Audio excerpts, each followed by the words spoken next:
The master Prakash classes YouTube channel आप सभी लोगों का स्वागत करता है। इस वीडियो लेक्चर में हम लोग अपने अनिवार्य प्रश्न पत्र 50 नंबरों के सामान्य ज्ञान का प्रैक्टिस सेट 8वां स्टार्ट करने वाले हैं। ये जो प्रैक्टिस सेट लिया गया है ये घटना चक्र की बुक से लिया गया है। तो यदि आपको प्रश्नों को डिटेल में पढ़ना है, विस्तृत व्याख्या के साथ प्रश्नों को पढ़ना है, तो अपने नज़दीकी बुक स्टोर से इस बुक को आप खरीद सकते हैं। प्रैक्टिस सेट स्टार्ट करने से पहले दो बातों का विशेष रूप से ध्यान रखना आवश्यक है। पहला, आपके पास एक कॉपी और पेन होना चाहिए। उस कॉपी पर 1 से लेकर 50 तक नंबर लिख लीजिए। जो प्रश्न आपके सही होंगे उसके आगे सही का निशान, जो प्रश्न आपके गलत होंगे उसके आगे गलत का निशान लगा लीजिएगा, जिससे आपको पता चलता रहेगा कि आपके टोटल 50 नंबरों में कितने नंबर बन रहे हैं। इसके अलावा आपको काम ये करना है कि जब हम लोग प्रैक्टिस सेट स्टार्ट करेंगे तो हम सिर्फ प्रश्नों के ही पढ़ेंगे। आपको विकल्प पढ़ना है और 5 सेकंड के अंदर उसका आंसर देने की कोशिश करना है। यानी कि आंसर देने के लिए आपको 5 सेकंड मिलेगा, विकल्प आपको पढ़ना है और उसका आंसर बताने की कोशिश करना है। तो इन्हीं टर्म्स एंड कंडीशन के आधार पर चलिए स्टार्ट करते हैं आज का अपना पहला प्रश्न। तो प्रैक्टिस सेट 8 का पहला प्रश्न है, भारत सरकार ने वन संरक्षण अधिनियम किस वर्ष पारित किया था? यानी कि भारत सरकार द्वारा जो वन संरक्षण अधिनियम बनाया गया था वो किस वर्ष बनाया गया था? सारे विकल्पों को ध्यान से देख लीजिएगा और 5 सेकंड का आपके पास समय रहेगा आंसर बताने के लिए। तो इसका सही आंसर रहेगा ऑप्शन नंबर बी, 1980 में वन संरक्षण अधिनियम बनाया गया था। आगे बढ़ते हैं अपने दूसरे नंबर के प्रश्न पर। निम्नलिखित ईंधनों में से कौन न्यूनतम पर्यावरणीय प्रदूषण उत्पन्न करता है? यानी कि सबसे कम प्रदूषण किस ईंधन के द्वारा होता है, ये आपको बताना है। और ये 4 विकल्प आपके नीचे दिए गए हैं। तो उसका सही आंसर रहेगा option number A, hydrogen. Hydrogen में जो प्रदूषण होता है वो न्यूनतम मात्रा में होता है। ठीक है, चलिए मोबाइल चार्जर सभी के पास है। मोबाइल चार्जर की बात करते हैं कि मोबाइल चार्जर क्या होता है। इन चारों विकल्पों में से मोबाइल चार्जर के बारे में कौन सा विकल्प सही रहेगा ये आपको बताना है।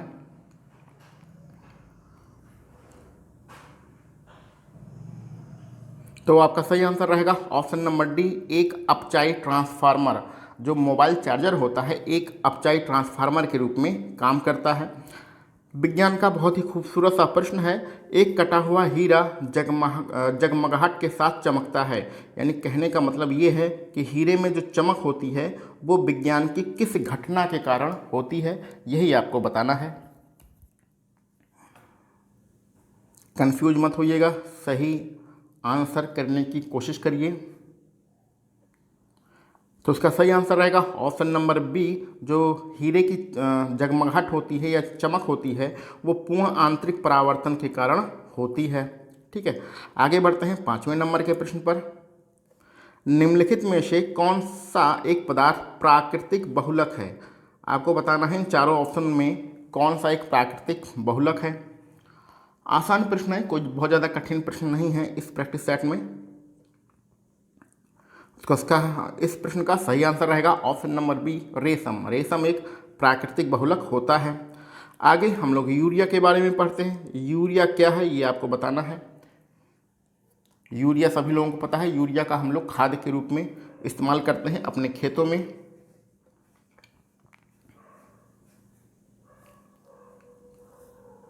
तो यूरिया क्या है? ऑप्शन नंबर बी बिल्कुल सही रहेगा। एक नाइट्रोजन युक्त अकार्बनिक पदार्थ होता है जिसको हम लोग यूरिया कहते हैं। आगे बढ़ते हैं। एलपीजी सिलेंडर सभी के घरों में होगा। अब आपको बताना है कि एलपीजी सिलेंडर के रिसाव से उत्पन्न जो दुर्गंध होती है वो किसके कारण होती है। यानी कभी कभी सिलेंडर क्या करता है, रिसाव करता है, खुला रह जाता है, तो जो बदबू आती है वो किसके कारण से आती है? तो इसका सही आंसर रहेगा option number D, ethyl mercaptan. Ethyl mercaptan के कारण जो एलपीजी सिलेंडर होते हैं आपके उसमें दुर्गंध आती है। 8वां प्रश्न बहुत अच्छा प्रश्न है। निम्नलिखित में से किस जंतु में खुर नहीं होते हैं? तो किस जंतु का खुर नहीं होता है ये आपको बताना है। तो उसका सही आंसर रहेगा ऑप्शन नंबर बी, गीदड़। गीदड़ के खुर नहीं होता है। चलिए आगे बढ़ते हैं अपने 9वें नंबर के प्रश्न पर। यानी कि अब हमारा विज्ञान खत्म होकर अब पॉलिटी पर हम लोग आ चुके हैं। लोकसभा का अधिवेशन गठित करने हेतु गणपूर्ति कोरम कितनी होती है? यदि लोकसभा की बैठक कराना हो तो उसकी गणपूर्ति कितना होना चाहिए, ये आपको बताना है।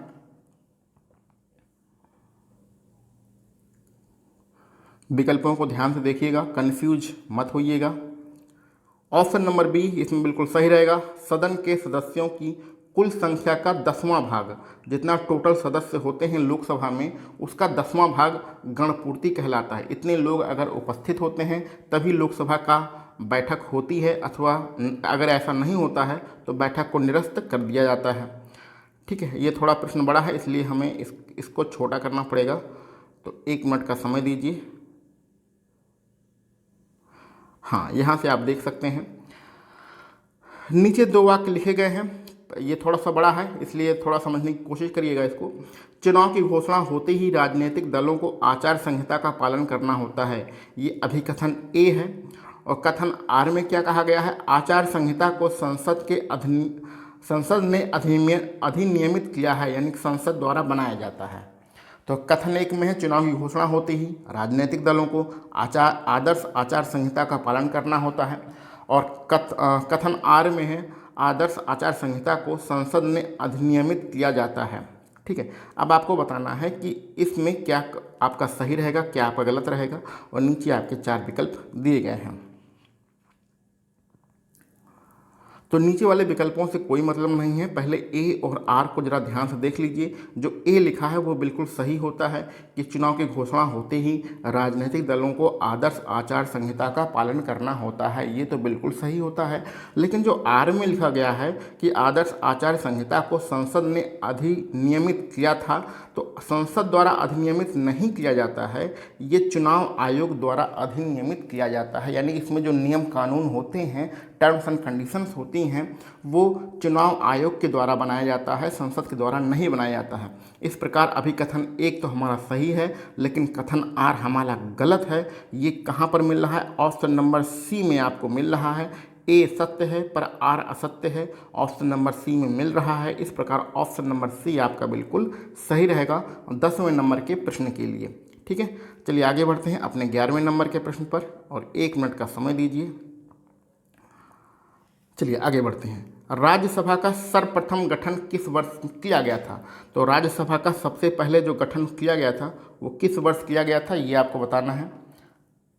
राज्यसभा के बारे में अगर आपने थोड़ा बहुत भी पढ़ा होगा तो आप इस प्रश्न का आंसर दे सकते हैं, और इसका सही आंसर रहेगा ऑप्शन नंबर सी। 1952 में राज्यसभा और लोकसभा दोनों का गठन किया गया था। लोकसभा का पहला चुनाव 1951-52 में हुआ था, और 52 में लोकसभा राज्यसभा दोनों का लगभग साथ साथ ही गठन किया गया था। चलिए 12वें नंबर पर हम लोग चलते हैं। 1 मिनट का समय लगेगा। हाँ, निम्नलिखित में से कौन अंतर्राज्यीय परिषद गठन करने के लिए अधिकृत है? तो अंतर्राज्यीय जो परिषद होती है उसका गठन कौन करता है, ये आपको बताना है। अंतर्राज्यीय परिषद का गठन कौन करता है? बहुत ही आसान सा प्रश्न है। आपको पता है जितने भी बड़े संगठन होते हैं केंद्र स्तर पर, उन सभी का जो गठन करता है वो राष्ट्रपति के द्वारा किया जाता है। इस प्रकार ऑप्शन नंबर बी आपका बिल्कुल सही रहेगा। आगे चलते हैं हम लोग 13 नंबर के प्रश्न पर। लोकसभा में क्या बनाया जाता है? प्रोटेम स्पीकर बनाया जाता है। ठीक है, लोकसभा में प्रोटेम स्पीकर बनाया जाता है। सामान्यतः किसे नियुक्त किया जाता है? तो जब ये बनाया जाता है तो किसे बनाया जाता है, यही आपको बताना है। प्रोटेम स्पीकर सामान्यतः किसे नियुक्त किया जाता है लोकसभा में, ये आपको बताना है।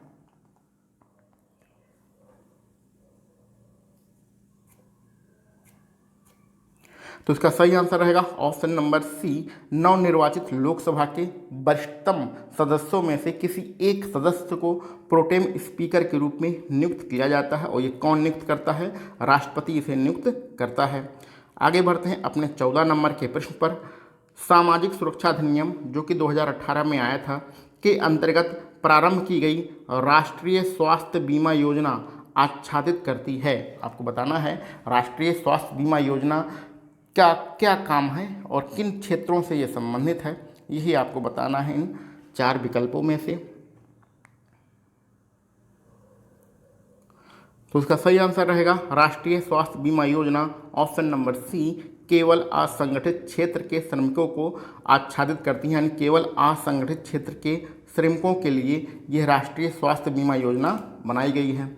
आगे बढ़ते हैं अपने 15 नंबर के प्रश्न पर। उत्तर प्रदेश में कितने ज़िले हैं? देखिए बहुत छोटा सा प्रश्न है, सभी इसको आंसर दे सकते हैं, इसमें कोई समय देने की जरूरत नहीं है कि उत्तर प्रदेश में भैया 75 जिले होते हैं, यही नहीं पता रहेगा तो पेपर क्या देंगे। आगे बढ़ते हैं अगले प्रश्न पर। कलिंग युद्ध का विवरण हमें कहाँ से प्राप्त होता है? कलिंग युद्ध के बारे में जो विवरण है वो हमें कहाँ से प्राप्त होता है, ये आपको बताना है। विकल्पों को ध्यान से देख लीजिएगा, 5 सेकंड का आपके पास समय रहेगा। तो इसमें ऑप्शन नंबर ए आपका बिल्कुल सही रहेगा। 13वें शिलालेख के द्वारा कलिंग युद्ध का विवरण हमें प्राप्त होता है। इतिहास में दक्षिण भारत में हम लोग चलते हैं, कृष्णदेव राय के पास चलते हैं। कृष्णदेव राय ने निम्नलिखित में से कौन सी उपाधि को धारण किया था? तो कृष्णदेव राय के द्वारा जो उपाधि धारण की गई थी वो आपको बताना है इन 4 विकल्पों में से। तो इसका सही आंसर रहेगा ऑप्शन नंबर बी, आंध्र भोज। कृष्णदेव राय ने आंध्र भोज की उपाधि को धारण किया था। आगे बढ़ते हैं।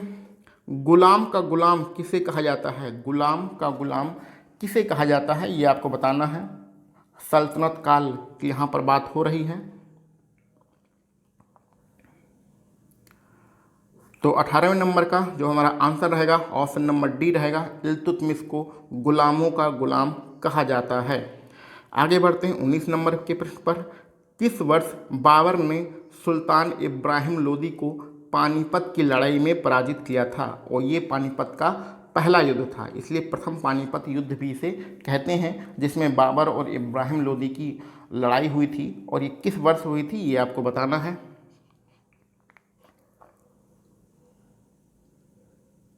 इसका सही आंसर रहेगा ऑप्शन नंबर बी, 1526 में प्रथम पानीपत युद्ध हुआ था।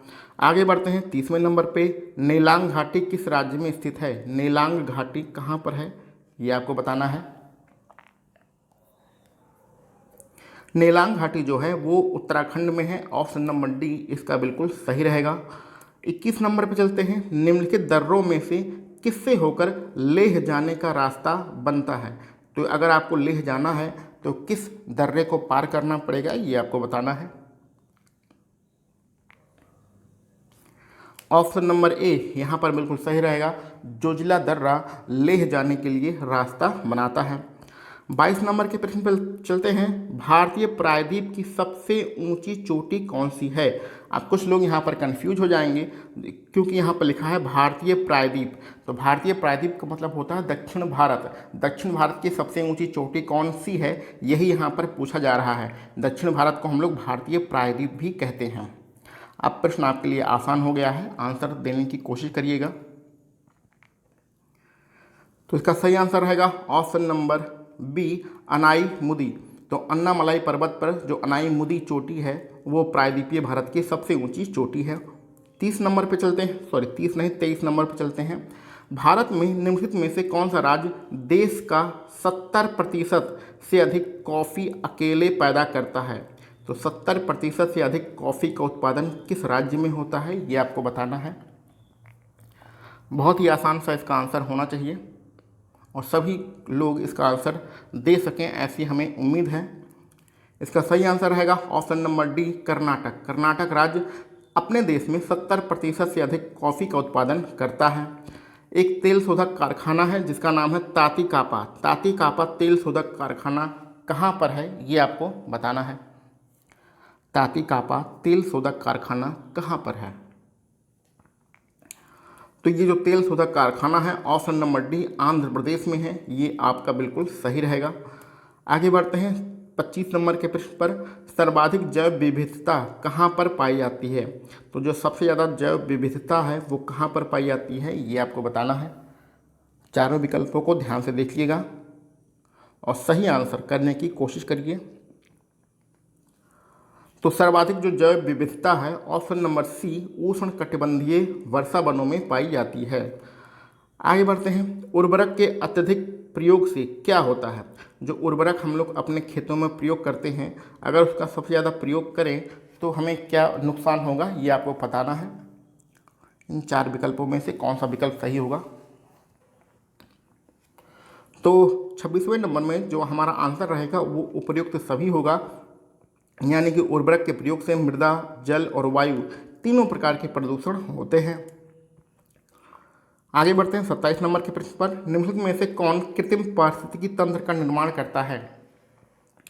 कृत्रिम पारिस्थितिकी तंत्र का निर्माण कौन करता है। इन 4 विकल्पों में से कौन सा हमारा सही होगा।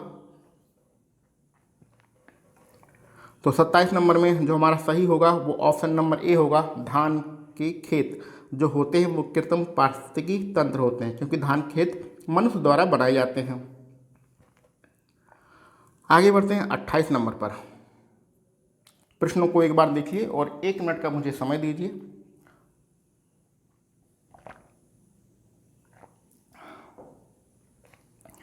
बोलते बोलते प्यास लग जाती है, इसलिए पानी पीना आवश्यक है। चलिए, निम्नलिखित में से कौन सा वायु प्रदूषक ऑक्सीजन की अपेक्षा अधिक तीव्रता से रक्त के हीमोग्लोबिन में घुल जाता है। तो ये बहुत ही बढ़िया प्रश्न है।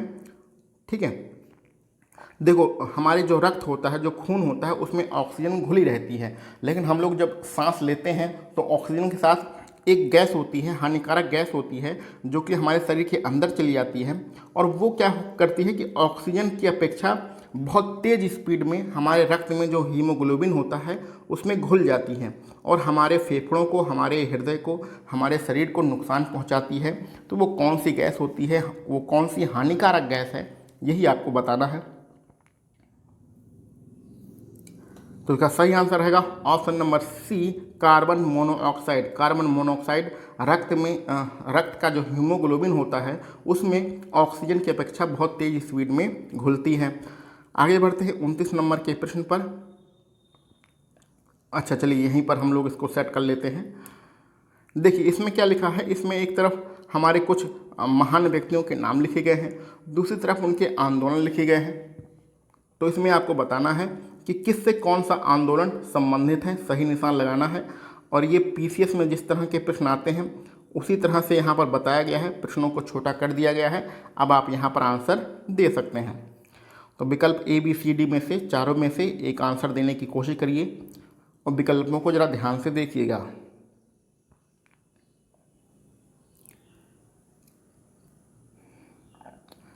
चलिए यहाँ पर हम लोग इसको सॉल्व करते हैं। जो विनोबा भावे हैं, जो विनोबा भावे साहब हैं, वो व्यक्तिक सत्याग्रह से जुड़े हुए हैं। तो व्यक्तिक सत्याग्रह यानी स्टार्ट किसने किया था, महात्मा गांधी ने किया था, लेकिन पहले सत्याग्रही कौन से, विनोबा भावे थे। तो पहले का दो हो जाएगा।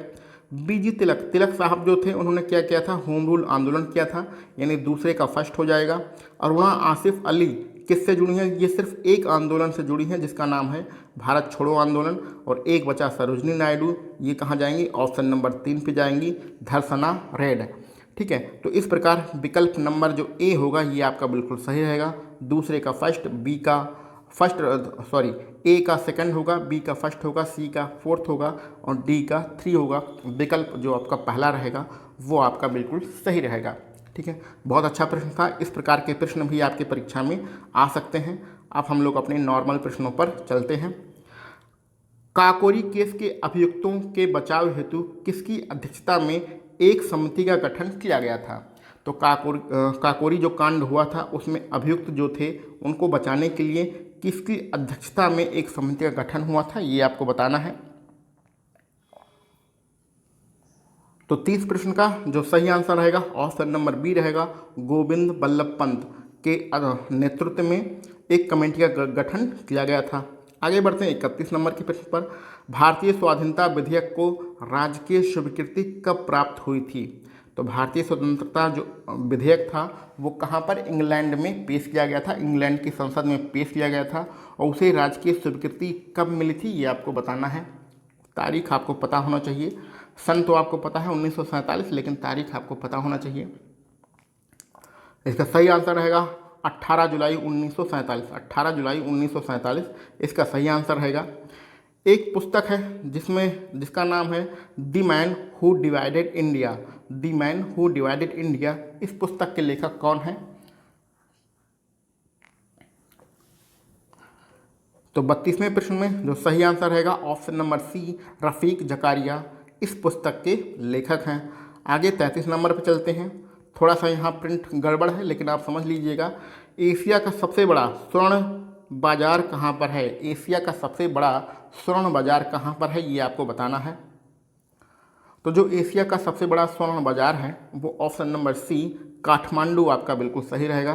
काठमांडू नेपाल एशिया का सबसे बड़ा स्वर्ण बाजार है। 34 नंबर पर चलते हैं। प्रिंट यहाँ पर थोड़ा सा गड़बड़ हो गया है, इसको आप लोग मैनेज कर लीजिएगा। भारत में विशेष आर्थिक क्षेत्र की नीति की घोषणा कब की गई? विशेष आर्थिक क्षेत्र नीति, इसकी घोषणा कब की गई, ये आपको बताना है। तो 34वें प्रश्न में जो आंसर होगा वो ऑप्शन नंबर 1 होगा। अप्रैल 2000 में विशेष आर्थिक क्षेत्र नीति की घोषणा की गई थी। 35 नंबर पर चलते हैं। अंतर्राष्ट्रीय व्यापार का मुख्य सुरक्षा कवच कौन सा है? तो अंतर्राष्ट्रीय व्यापार का मुख्य कवच कौन सा है, ये आपको बताना है। कुल मिला के आप यहाँ ऐसे भी कह सकते हैं कि अंतर्राष्ट्रीय व्यापार को कौन नियंत्रित करता है। इसका सही आंसर रहेगा WTO, ठीक है, WTO वर्ल्ड ट्रेड ऑर्गेनाइजेशन अंतर्राष्ट्रीय व्यापार को नियंत्रित करता है। WTO World Trade Organization. आगे बढ़ते हैं अपने 36 नंबर के प्रश्न पर। निम्नलिखित में से किसने कहा था भारत की मुक्ति महात्मा गांधी के नेतृत्व में नहीं होगी? भारत की मुक्ति महात्मा गांधी के नेतृत्व में नहीं होगी, ये किसने कहा था, यही आपको बताना है।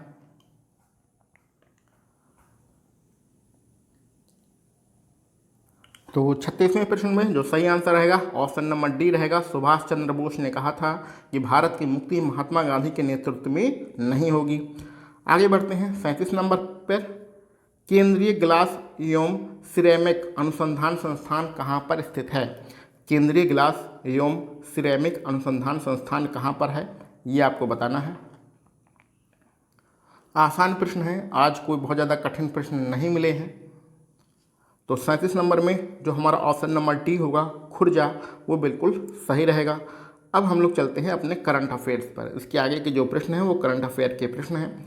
22 नवंबर 2020 को संपन्न ATP फाइनल्स 2020 का खिताब किसने जीता था? ATP फाइनल्स 2020 का खिताब किसने जीता था, ये आपको बताना है।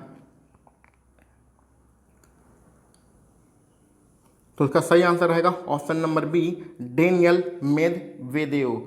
तो डेनियल मेदवेदेव जो हैं उन्होंने ATP फाइनल्स 2020 का खिताब जीता था। आगे बढ़ते हैं। 23 से 25 नवंबर 2020 में क्या हुआ था? दो देशों की नौसेना थी जिनका संयुक्त द्विपक्षीय समुद्री अभ्यास सिम्बैक्स का आयोजन किया गया था। तो दो देशों की नौसेनाओं द्वारा समुद्री अभ्यास सिम्बैक्स का आयोजन 23 से 25 दिसंबर 2020 के मध्य में किया गया था। आपको बताना है वो दो देश कौन से हैं। तो स्वाभाविक सी बात है, भारत की बात हो रही तो भारत तो उसमें होगा ही। और सिम्बैक्स का मतलब होता है SIM, सिम मतलब होता है सिंगापुर। तो आपके दो देश कौन से हो जाएंगे? भारत और सिंगापुर। तो इनका जो समुद्री नौसेना अभ्यास होता है वो सिम्बैक्स के नाम से जाना जाता है। इस चीज़ को भी आप ध्यान में रखिएगा। आगे बढ़ते हैं 40 नंबर के प्रश्न पर। 21 से 22 नवंबर 2020 के मध्य भारत, सिंगापुर और थाईलैंड की नौसेनाओं के मध्य त्रिपक्षीय शांतिकालीन युद्ध अभ्यास सिटमैक्स का आयोजन किया गया था। तो भैया सिटमैक्स का आयोजन 3 देश भारत, सिंगापुर, थाईलैंड ने किया था। और ये कहाँ पर किया गया था, ये आपको बताना है। सिटमैक्स का आयोजन 21 से 22 नवंबर के बीच में कहाँ पर किया गया था? तो इसका सही आंसर रहेगा ऑप्शन नंबर बी, अंडमान सागर में इसका आयोजन किया गया था। 41 नंबर पर चलते हैं हम लोग। 21 नवंबर 2020 को किसे लंदन के वातायन ब्रिटेन संगठन की ओर से वर्चुअल माध्यम से आयोजित एक समारोह में Vatayan life time achievement award दिया गया था? देखिए यहाँ पर जो प्रश्न लिखा गया है उसमें 2-3 लाइनें फालतू में लिखी जाती हैं। आपसे बस इतना ही पूछा जा सकता था कि Vatayan life time achievement award किसे दिया गया था, लेकिन ये पूरा डिटेल लिख रहे हैं तो इन प्रश्नों को भी समझने की कोशिश करिएगा। कभी कभी लोग प्रश्न पढ़कर ही कन्फ्यूज हो जाते हैं, तो उस चक्कर में आपको नहीं पढ़ना है। आपको बताना है Vatayan life time achievement award किसे दिया गया था 21 नवंबर 2020 को, और कहाँ पर, लंदन में, और किस माध्यम से, वर्चुअल माध्यम से। उसका सही आंसर रहेगा रमेश पोखरियाल निशंक। रमेश पोखरियाल निशंक को यह अवार्ड दिया गया था। आगे एक छोटा सा प्रश्न है आपके लिए कि वर्ल्ड टेलीविज़न डे कब मनाया जाता है। ठीक है, एक मिनट का समय रहेगा। हाँ, अब स्टार्ट करते हैं। वर्ल्ड टेलीविज़न डे कब मनाया जाता है, ये आपको बताना है। टीवी सभी लोग देखते हैं और आपको पता होना चाहिए कि वर्ल्ड टेलीविज़न डे आपका मनाया जाता है 21 नवंबर को। ऑप्शन नंबर डी आपका बिल्कुल सही रहेगा। 21 नवंबर को वर्ल्ड टेलीविज़न डे मनाया जाता है। आगे बढ़ते हैं हम लोग अपने 43 नंबर के प्रश्न पर।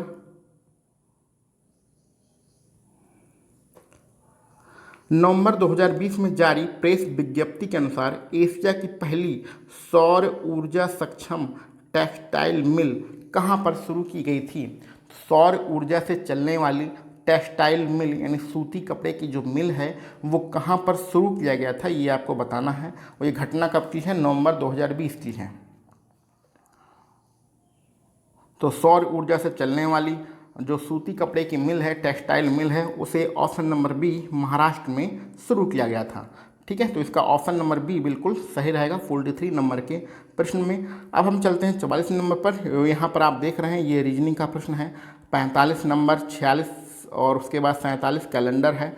48 नंबर घड़ी के संबंधित प्रश्न है और 49 नंबर और उसके बाद ये 49 नंबर का प्रश्न भी रीजनिंग का ही ये प्रश्न है। आपको पता होना चाहिए कि जो रीजनिंग के प्रश्न होते हैं उसके लिए हम लोग एक अलग से वीडियो बनाते हैं, जो आपके 6-7 रीजनिंग के प्रश्न होते हैं, क्योंकि रीजनिंग के प्रश्नों में समझाना ज़्यादा पड़ता है, बताना ज़्यादा पड़ता है। अगर यहीं पर इसको सॉल्व कराएंगे तो वीडियो बहुत ज़्यादा लंबी हो जाती है, और हम ये सोच कर वीडियो को सॉल्व कराते हैं, प्रश्नों को सॉल्व कराते हैं कि जो व्यक्ति हमारा वीडियो देख रहा है उसे कुछ भी नहीं आता है, रीजनिंग में वो बहुत ही ज़्यादा कमज़ोर स्टूडेंट है, तो इसलिए समझाना पड़ेगा। इसके लिए हम लोग अलग से वीडियो बनाएंगे। आगे चलते हैं आज के अपने आखिरी प्रश्न पर। हमारा आखिरी प्रश्न है, फरवरी 2021 में संयुक्त राष्ट्र की मानवाधिकार परिषद की सलाहकार समिति के पहले भारतीय अध्यक्ष कौन बनाए गए हैं। तो संयुक्त राष्ट्र की मानवाधिकार परिषद की जो सलाहकार समिति है उसके अध्यक्ष बने हैं, कौन बने हैं, ये आपको बताना है। करंट अफेयर्स का प्रश्न है, फरवरी 2021 की ये घटना है। तो इसका सही आंसर रहेगा option number B, Ajay Malhotra को मानवाधिकार परिषद की सलाहकार समिति में अध्यक्ष बनाया गया है। तो आज के लिए हमारे पास टोटल 50 नंबर के प्रश्न हमने कंप्लीट कर लिए हैं। आप लोगों को कमेंट बॉक्स में ज़रूर बताना है कि टोटल 50 में से आपके कितने नंबर बन रहे हैं। यदि आपके कोई मित्र जूनियर शिक्षक भर्ती की तैयारी कर रहे हैं तो उन्हें भी यह वीडियो लेक्चर आप शेयर कर सकते हैं। तो चलिए मिलते हैं हम लोग अपने अगले किसी वीडियो लेक्चर में। आप सभी लोगों को वीडियो देखने के लिए बहुत बहुत धन्यवाद।